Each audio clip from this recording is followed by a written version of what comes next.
મિત્રો ડેમોમાં સ્ટેટસ જોયું એવું સ્ટેટસ બનાવવા માટે તમે અમારી યુટ્યુબ ચેનલમાં નવા હોય તો ચેનલને સબસ્ક્રાઇબ કરી લો। सब्सक्राइब करो पहले, हाँ जल्दी करो, मुझे पता है कि आप लोग नहीं करते, वीडियो देखते हो लेकिन सब्सक्राइब नहीं करते। लाल कलर का बटन नहीं से दबाओ। મિત્રો એના માટે તમારે અલાઇટ મોશન એપ્લિકેશન ઓપન કરી લેવાનું। મિત્રો અલાઇટ મોશન એપ્લિકેશન તમને પ્લે સ્ટોર પરથી મળી જશે। મિત્રો તમે ત્યાંથી ડાઉનલોડ કરી લેવાનું થશે। મિત્રો હવે શું કરશું, અહીંયા પ્રોજેક્ટ ફાઇલ આ પ્રમાણે ખોલી લેવાનું થશે। મિત્રો પ્રોજેક્ટ ફાઇલ ખોલશો એટલે અહીંયા તમારે PNG બીટમાર્ક પ્રોજેક્ટ નેશનિક ઇફેક્ટ આ ત્રણ અહીંયા વેરીફાઈ કરી લેવાનું। મિત્રો ત્રણેયની લિંક પણ હું તમને ડિસ્ક્રિપ્શન બોક્સમાં આપી દઈશ। મિત્રો તમે ત્યાંથી ડાયરેક્ટ આને વેરીફાઈ કરીને આ પ્રમાણે ખોલી શકો છો। મિત્રો હવે શું કરશું, આપણે બીટમાર્ક પ્રોજેક્ટ એક આ પ્રમાણે ખોલી લેવાનું થશે। મિત્રો બીટમાર્ક પ્રોજેક્ટ ખોલશું એટલે શું કરીશું, આપણે અહીંયા ફોટો એડ કરવાનો થશે। મિત્રો ફોટો એડ કરવા માટે આપણે પ્લસવાળા આઇકન પર ક્લિક કરી લેવાનું થશે। મિત્રો અને મીડિયા પર ક્લિક કરશું એટલે અહીંયાથી ઓલ સિલેક્ટ કરી લેવાનું, એટલે તમારા જે પણ ફાઇલમાં ફોટા હોય એ ફાઇલ અહીંયાથી સિલેક્ટ કરી લેવાની કંઈક આ પ્રમાણે।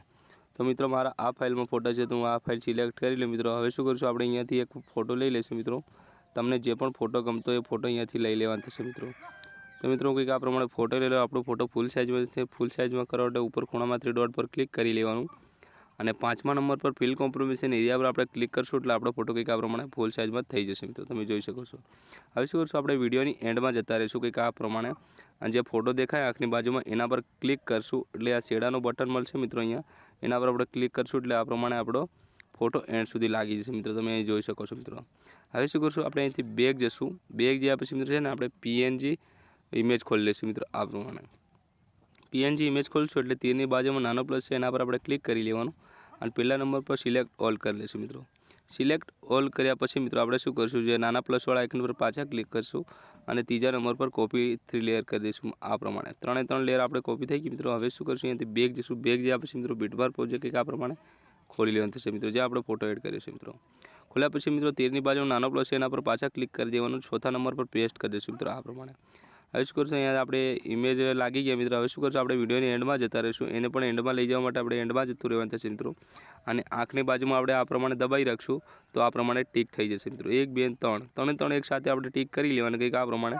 તમે જોઈ શકો છો। મિત્રો ફરી આ છેડાના બટન મળે એના પર ક્લિક કરશું એટલે આ પ્રમાણે એન્ડ સુધી લાગી જશે। મિત્રો અહીંયા તમે જોઈ શકો છો। મિત્રો હવે શું કરશું, અહીંયાથી બેક જશું। બેક ગયા પછી મિત્રો શેક ઇફેક્ટ બાય સુનિલ એડિટિંગ પર કંઈક આ પ્રમાણે ખોલી લેવાનું થશે। મિત્રો આમ ઉપર સ્લાઇડ કરી લેવાનું એટલે તમારે નીચેથી આંખની બાજુમાં ટચ કરી રાખશો, દબાઈ રાખશો એટલે આ પ્રમાણે ટીક થઈ જશે। 1 2 3 4 અને 5 આ 5 આપણે એક સાથે સિલેક્ટ કરી લેવાનું થશે। મિત્રો સિલેક્ટ કર્યા પછી તીરની બાજુ નાનો પ્લસ છે એના પર આપણે ક્લિક કરશું અને ત્રીજા નંબર પર કોપી 5 લેયર કરી લઈશું। આ પ્રમાણે 5 લેયર કોપી થઈ ગઈ। મિત્રો બેક જશું। બેક ગયા પછી મિત્રો બીટમાર્ક પ્રોજેક્ટ એક આ પ્રમાણે ખોલી લેવાનું થશે। મિત્રો હવે શું કરશું, આપણે આગળ આવી જશું કંઈક આ પ્રમાણે અહીંયા સુધી, એનું ડ્યુરેશન તમે જોઈ શકો છો, જ્યાં મોટું ખાનું આવે છે ત્યાંથી આ પ્રમાણે 1.5 પર આવી જવાનું। મિત્રો અને જે પ્લસવાળા આઇકન મળે એના પર આપણે ક્લિક કરી દેવાનું, ચોથા નંબર પર પેસ્ટ કરી દઈશું। મિત્રો આ પ્રમાણે કંઈક આ પ્રમાણે આપણી ઓટોમેટિક લેયર લાગી જશે। મિત્રો જ્યાં મોટું ખાનું આવે એમાં હવે શું કરીશું, બેક જશું। બેક જ્યાં પછી મિત્રો છે ને આપણે અહીંયા શેક ઇફેક્ટ બાય સુનિલ એડિટિંગ પર પાછા ક્લિક કરી લેવાનું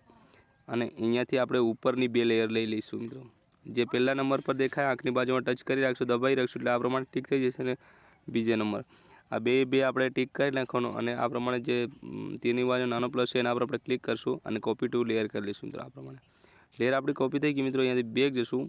બેક ગયા પછી મિત્રો છે ને આપણે બીટમાર્ક પ્રોજેક્ટ એક આ પ્રમાણે ખોલી લેવાનું થશે। મિત્રો બીટમાર્ક પ્રોજેક્ટ ખોલશું એટલે આગળ આવી જવાનું, આ 2ને આ છોડી દેવાનું થશે। મિત્રો અહીંયા આવી જવાનું, અહીંયા કંઈક 3.6 પર આવી જશું। મિત્રો આ પ્રમાણે અને જે પ્લસવાળા આઇકન મળે એના પર આપણે ક્લિક કરશું એટલે અહીંયા પેસ્ટ 2 લેયર કરી દઈશું ચોથા નંબર પર આ પ્રમાણે। તો 2 ખાનામાં આપણી ઓટોમેટિક લેયર લાગી ગઈ અહીંયા સુધી। હવે શું કરશું, આપણે 2 ખાના છોડી દઈશું, 2 બીટમાર્ક છોડી દઈશું એટલે અહીંયા આવી જવાનું 5.11 પર 5.11 પર આવશું એટલે પાછું જે પ્લસવાળા આઇકન પર ક્લિક કરી ચોથા નંબર પર પેસ્ટ કરી દઈશું। મિત્રો આ પ્રમાણે તો આ 1 અને 2માં લાગી ગયું। મિત્રો પાછા આપણે 1 ને 2 છોડી દઈશું। મિત્રો અહીંયા આવી જવાનું, ડ્યુરેશન તમે ખાસ ધ્યાન રાખશો મિત્રો 7.14। તો આ પ્રમાણે છે ને વિડીયો તમારે ધ્યાનથી જોવાનું થશે। મિત્રો કઈ ઇફેક્ટ ક્યાં લગાવવાની ખબર ના પડે એટલા માટે જ કહું છું કે તમારે વિડીયો ફૂલ વોચ કરવાનો છે। મિત્રો આ પ્રમાણે તો આ પ્રમાણે તમારે 2 ખાનામાં લગાવવાની છે અને 2 ખાના છોડી દેવાના થશે। મિત્રો આ પ્રમાણે ઇફેક્ટ તમારી આ એન્ડ સુધી લગાવી લેવાની થશે। મિત્રો તમને કંઈ પણ પ્રોબ્લેમ હોય તો તમે મને ઇન્સ્ટાગ્રામ પર પૂછી શકો છો યા તમે ટેલિગ્રામમાં મેસેજ પણ કરી શકો છો। મિત્રો ટેલિગ્રામમાં તમને ઓલ મટીરિયલ પણ મળી જશે। મિત્રો તો આ પ્રમાણે તમારે એન્ડ સુધી લગાવી લેવાનું થશે। મિત્રો હવે શું કરશે, બેક જશું। બેક જ્યાં પછી મિત્રો શેક ઇફેક્ટ બાય સુનિલ એડિટિંગ પર કંઈક આ પ્રમાણે ખોલી લેવાનું થશે અને અહીંયા એ જે 1 2 3 ચોથા નંબર પર જે ઇફેક્ટ મળે એના પર આપણે ક્લિક કરી રાખીશું, દબાઈ રાખીશું એટલે સિલેક્ટ થઈ જશે મિત્રો. આ પ્રમાણે બે આ ઇફેક્ટ આપણી બે થોડી મોટી દેખાય એ બાકી રહી ગઈ હતી મિત્રો. અહીંયા તમે જોઈ શકો છો. તો એ સિલેક્ટ કરી લેવાનું મિત્રો. અને જે પ્લસવાળા આઇકન મળે એના પર ક્લિક કરીને ત્રીજા નંબર પર કોપી ટુ લેયર કરી લઈશું મિત્રો. આ પ્રમાણે લેયર આપણી કોપી થઈ ગઈ મિત્રો. બીટમાર્ક પ્રોજેક્ટ એક આ પ્રમાણે ખોલી લેવાનું થશે મિત્રો.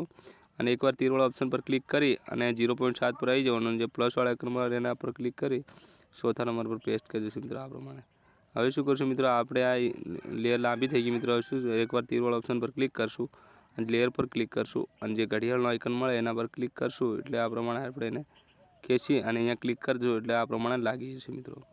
ફરી એકવાર આપણે તીરવાળા ઓપ્શન પર ક્લિક કરશું, ઇફેક્ટ પર ક્લિક કરશું અને જે ઘડિયાળનો આઇકન મળે એના પર આપણે પાછું ક્લિક કરી લેવાનું થશે મિત્રો. આ પ્રમાણે અને અહીંયા ક્લિક કરશું એટલે આ પ્રમાણે આપણે લાગી જશે મિત્રો. હવે શું કરશું, આગળ આવી જવાનું. આપણે ઇફેક્ટ ક્યાંથી બાકી છે મિત્રો, આ 1 અને 2માં લગાવેલી છે મિત્રો. અહીંયાથી બાકી છે 4.9થી બાકી છે. તો શું કરશું, પ્લસવાળા આઇકન પર ક્લિક કરીને ચોથા નંબર પર પેસ્ટ કરી દઈશું મિત્રો. આ પ્રમાણે આપણે બે ખાનામાં એક સાથે લાગી છે મિત્રો. આ બેમાં લગાવેલી છે મિત્રો. આ બે બાકી છે મિત્રો. અહીંયા તમે જોઈ શકો છો. એનું ડ્યુરેશન તમે જોઈને લગાવવાનું છે 6.12. તો આ પ્રમાણે આપણે અહીંયાથી ઇફેક્ટ લગાવવાનું થશે મિત્રો. હવે શું કરશું, આપણે પાછા બે ખાના છોડી દઈશું, 1 2 અને અહીંયા આવી જઈશું 8.15. તો આ પ્રમાણે મિત્રો આપણે ઇફેક્ટ લગાવવાની છે મિત્રો. તમે વિડીયો સ્કીપ કરશો તો તમને ઇફેક્ટ કઈ ઇફેક્ટ અહીંયા લગાવવાની ખબર ના પડે છે. એટલા માટે જ કહું છું કે તમારે વિડીયો ફૂલ વોચ કરવાનું થશે મિત્રો. તો આ પ્રમાણે આપણે ફટાફટ ઇફેક્ટ લગાવશું એટલે ફાઇનલી આપણું સ્ટેટસ બની તૈયાર થઈ જશે મિત્રો. થોડો વિડીયો સ્કીપ કરી અને ઇફેક્ટ એન્ડ સુધી લગાવી લઉં મિત્રો. આ પ્રમાણે પછી મિત્રો તમે આ પ્રમાણે સ્ટેટસ બન્યા પછી ઉપર ખૂણા પર તીરવાળા ઓપ્શન પર ક્લિક કરશો એટલે અહીંયાથી એક્સપોર્ટ કરી લેવાનું થશે મિત્રો. ફાઇનલી આપણો સ્ટેટસ ગેલેરીમાં સેવ થઈ જશે મિત્રો. આજના માટે આટલું જ છે. મળીશું નેક્સ્ટ વિડીયોમાં. જય હિન્દ, જય ભારત.